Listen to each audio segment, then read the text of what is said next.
Hi hello నమస్తే welcome to పురా local. ప్రభుత్వ మానసిక వైద్యశాల హైదరాబాద్లో ఎర్రగడ్డలోని ప్రభుత్వ మానసిక వైద్యశాల అంటే తెలియని వాళ్ళు ఉండరు. అంటే మీకు అర్థమయ్యేలా చెప్పాలంటే ఎర్రగడ్డ మెంటల్ హాస్పిటల్. ఎర్రగడ్డ మెంటల్ హాస్పిటల్ 5 సంవత్సరాల పిల్లాడి నుంచి 75 ఏళ్ల ముసలాడి వరకు అందరికీ ఈ నోట్లో పదం ఎప్పుడు ఆడుతూ ఉంటుంది. ఎందుకు అంటే ఎవరైనా కొంచెం ఆడుగా అంటే ఓవర్గా బిహేవ్ చేసినా, ఎక్స్ట్రాగా మాట్లాడినా అప్పుడు ఏమంటారంటే అరే వీని తీసుకెళ్లి ఎర్రగడ్డ మెంటల్ హాస్పిటల్ వేయండిరా అంటారు. ఇది అందరికీ తెలిసిన విషయమే. మరి అలాంటి ఎర్రగడ్డ మెంటల్ హాస్పిటల్లో నుంచి రోగులు పారిపోతున్నారు. ఎందుకు పారిపోతున్నారు, కారణం ఏంటి, ఇప్పుడు మనం తెలుసుకుందాం. ఎర్రగడ్డ మానసిక చికిత్సాలయంలో 2 వారాలుగా చికిత్స పొందుతున్న బాలనగర్కు చెందిన ఓ వ్యక్తి కనిపించకుండా పోయాడు.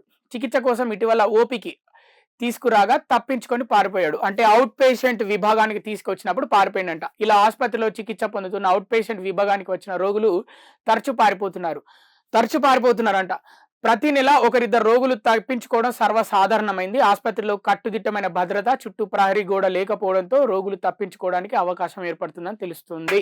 ప్రతి నెల ఒకరిద్దరు పారిపోతున్నారంట. ఫిక్స్ అయిపోయారనమాట. ఖచ్చితంగా అటు హాస్పిటల్ వాళ్ళు కూడా ఫిక్స్ అయిపోయినట్టున్నారు. ఎట్లైనా ప్రతి నెల ఇద్దరు పారిపోతున్నారు అని వాళ్ళే డీటెయిల్స్ ముందు చెప్తున్నారు. ఇది పరిస్థితి. హైలైట్ ఏంటంటే తెలంగాణ రాజధాని హైదరాబాద్లో ఎర్రగడ్డ మెంటల్ హాస్పిటల్లో ప్రహరీ గోడ లేదు ఆ హాస్పిటల్కి. తట్టు ఒక మానసిక రోగుల వైద్యశాలకి అక్కడ గోడ లేదు.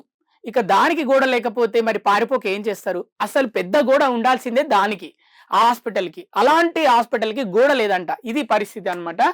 అడవిలో చెట్లుండడం, సరిపడా సిబ్బంది లేకపోవడమే కారణం అంట. అంటే మొత్తం గుంపు చెట్లుగా ఇక బాగా ఆక్సిజన్ కావాలని పెంచిర్రా మరి హాస్పిటల్లో చెట్లు మరి ఎందుకు పెంచిరో, మరి రోగులకి, మానసిక రోగులకి మంచి ఆక్సిజన్ కావాలి, వాళ్ళు తొందరగా మెరుగుపడాలని మంచి చెట్లు బాగా పెంచినట్టున్నారు. ఇక ఇదే అదును అనుకుని వాళ్ళు కూడా జంప్ అవుతున్నారు. ఇక పెద్ద అడవి అరణ్యంలా ఉంది లోపల. మనం ఈ టైంలో పారిపోతే ఎవరికి కనిపించాం, చీకటి టైంలో కూడా పారిపోతున్నారు అనమాట. ఇక ఓపీ సమయంలో, అవుట్ పేషెంట్ విభాగం సమయం, అక్కడ ఆ విభాగంలో ఓపీ రోగులను తీసుకొచ్చినప్పుడు కుటుంబ సభ్యులు ఆదమరిచి ఉన్నప్పుడు ఇక పక్కనే కూర్చున్నాడు కదా అనుకొని వాళ్ళు టేబుల్ పక్కన బెంచ్ పక్కన కూర్చోబెట్టుకుంటా వీళ్ళు ఇటు తిరిగేలోపు వాళ్ళు అటు తిరిగి అటు వెళ్ళిపోతున్నారు అనమాట. ఇది పరిస్థితి అక్కడ. ఇక వైద్యులతో మాట్లాడుతున్న సమయంలో, మందులు తీసుకుంటున్న సమయంలో కళ్ళు కప్పి వారిపోతున్నారంట రోగులు. ఇక దీంతో కుటుంబ సభ్యులు వారి కోసం ఉరుకులు పరుగులు. ఇక వాళ్ళ వెనకాల కుటుంబ సభ్యులు ఉరుకులు పరుగులు. ఎట్లా ప్రహరీ కూడా లేదు హాస్పిటల్కి, మెంటల్ ఆసుపత్రికి ప్రహరీ కూడా లేదు. వాళ్ళు మెల్లె హ్యాపీగా గోడ దునకాల్సిన అవసరం లేదు. హ్యాపీగా ఒక జంప్ చేస్తే చాలు, చిన్నగా ఎక్కాల్సిన అవసరం లేదు. అలా జంప్ చేసి వాళ్ళు వెళ్తుంటే వీళ్ళ వెనకాల ఫ్యామిలీ మెంబర్స్ జంప్ చేసి వీళ్ళు వాళ్ళ వెంబడి పడడము ఇది జరుగుతుంది. ఇక సెక్యూరిటీ సిబ్బంది అంతంత మాత్రమేనంట. ఇక సెక్యూరిటీ సిబ్బంది లేరు, వైద్య సిబ్బంది లేరు మెంటల్ ఆసుపత్రిలో. కాబట్టి మానసిక చికిత్సాలయంలో సరిపడా సెక్యూరిటీ సిబ్బంది లేరు. ఓపెన్ వార్డులో తప్ప మిగతా వార్డులో రోగుల రక్షణ బాధ్యత ఆసుపత్రి సిబ్బందిదే. ఒక్క అవుట్ పేషెంట్ విభాగంలో తప్ప మిగతా ఇక అన్ని విభాగాల్లో అంతా మొత్తం ఇక ఆసుపత్రిలో ఉన్న సిబ్బంది ఏనంట. ఇక పాపం నర్సులు వాళ్ళే చూసుకోవాలి. స్పెషల్ సెక్యూరిటీ అనేది లేదన్నమాట. ఇక సరిపడా సిబ్బంది లేకపోవడంతో రోగులను కనిపెట్టుకొని ఉండడం కష్టం అవుతుందంట. అంటే రోగులను సరిపడా సిబ్బంది లేనప్పుడు ఏం చేస్తారు చెప్పు? ఒక్కరు కనీసం ఇద్దరిని ఆపుతారు. అంటే మానసికంగా వాళ్ళు ఎవరైతే ప్రాబ్లంలో ఉన్న వాళ్ళు, ఆ పేషెంట్ ఉన్నారో, ఆ రోగి ఉన్నారో, అలాంటి ఒకరిద్దరిని ఒకరు సముదాయిస్తారు. అలాంటి వాళ్ళని మానసికంగా ఇబ్బందికి గురవుతున్న వాళ్ళని, మెంటల్ డిజార్డర్ ఉన్న వాళ్ళని ఒక 10 మందిని ఒకటిసారి ఒక వ్యక్తి, ఒక సిబ్బంది వాళ్ళందరినీ భద్రతగా చూసుకోవడం అంటే కుదురుతుందా? కాని పని. అది చాలా కష్టంతో కూడుకున్న పని. ఓపెన్ వార్డుకు తీసుకొచ్చినప్పుడు ఖచ్చితంగా రోగుల కుటుంబ సభ్యులదే బాధ్యత.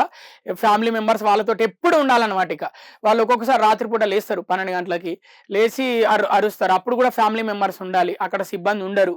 ఇలాంటి పరిస్థితులు, ఇలాంటి ప్రాబ్లమ్స్, సమస్యలు కూడా చాలా ఎక్కువ ఉన్నాయి. ఇక ఫైనల్ టచ్ చూస్తే ఇక చీకటి పడతాయి.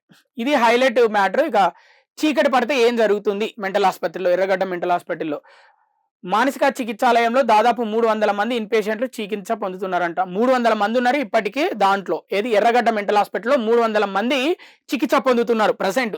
పురుషుల వార్డులో 150 మంది ఉన్నారు, క్లోజ్ వార్డులో 50 మంది ఉన్నారు. ఇక ఓపెన్ వార్డులో 100 మందికి పైగా రోగులకు వైద్యం అందిస్తున్నారట. రోగులకు అనుగుణంగా సిబ్బంది లేరంట. సో ఇక చీకటి పడితే వారి గురించి పట్టించుకోవడం అంతంత మాత్రమే. ఆసుపత్రి పరిసరాల్లో అడవి మాదిరిగా చెట్లు ఉండడంతో రోగులు పారిపోయినప్పుడు గుర్తించడం కష్టమవుతుంది. ముఖ్యంగా వీళ్ళు పారిపోవడానికి అసలు కారణం ఏంటంటే సిబ్బంది లేకపోవడం వల్లనే పారిపోతున్నారు మానసిక రోగులు. వాళ్ళు పారిపోయి రోడ్ల మీద ఏం హల్చల్ చేస్తున్నారు? ఎక్కడికి వెళ్తున్నారు? ఏం చేస్తున్నారు? తెలియని పరిస్థితి. సమాజంలో మరి వాళ్ళు సమాజానికి ఏమైనా ఇబ్బంది కలిగిస్తున్నారా? లేకపోతే సమాజం వాళ్ళని చూసి రోడ్ల మీద ఏంటి మనిషి ఇలా ప్రవర్తిస్తున్నాడు? ఎక్కడి నుంచి వచ్చాడు? అని ఆరా తీస్తే మరి ఇలాంటి విషయాలు బయటకొస్తున్నాయా? ఏంటో మరి తెలియని పరిస్థితి. ముఖ్యంగా అడవిలో చెట్లు ఎట్లుంటాయో అట్లున్నాయంట మెంటల్ ఆస్పత్రిలో. చీకట్లో పారిపోతున్నప్పుడు గుర్తించడం కష్టమవుతుందంటాడు అన్నమాట. పెద్దగా లైటింగ్ కూడా లేకపోవడము. కాబట్టి మొత్తం 3 విభాగాలుంటే 3 విభాగాల్లో సరైన సెక్యూరిటీ లేదు. సిబ్బంది లేదు. దానివల్ల ఎక్కువ మొత్తంలో పారిపోతున్నారు. మరి రానున్న రోజుల్లో ఒకటేసారి అందరూ పారిపోయారనుకో సినిమాలో చూయించినట్టు ఒక పెద్ద చిన్న ఫైట్ పెద్దగా మారిపోయి అందరూ కొట్టుకొని, తన్నుకొని మిగతా సిబ్బంది మీద పడి అదేదో జైలు గోడలు బద్దలు కొట్టి అందరూ ఒకటేసారి ఖైదీలు పారిపోయినట్టు ఇక్కడ గూడా మరి ఎర్రగడ్డ మెంటల్ హాస్పిటల్‌లో ఏదో ఒక రోజు ఒక చిన్న గొడవ స్టార్ట్ అయ్యి అది పెద్దగా మారిపోయి సిబ్బందిని అందరిని పక్కకు తోసేసి అందరూ రోడ్డు మీదకొస్తే మరి ఎర్రగడ్డ మెయిన్ రోడ్ పరిస్థితి ఏమైపోతది? చుట్టూ ఉన్న అమీర్పేట పరిస్థితి ఏమైపోతది? అటు కుక్కటపల్లి పరిస్థితి ఏమైపోతది? ఒకసారి ఆలోచించుకుంటే బాగుంటది ప్రభుత్వ అధికారులైనా.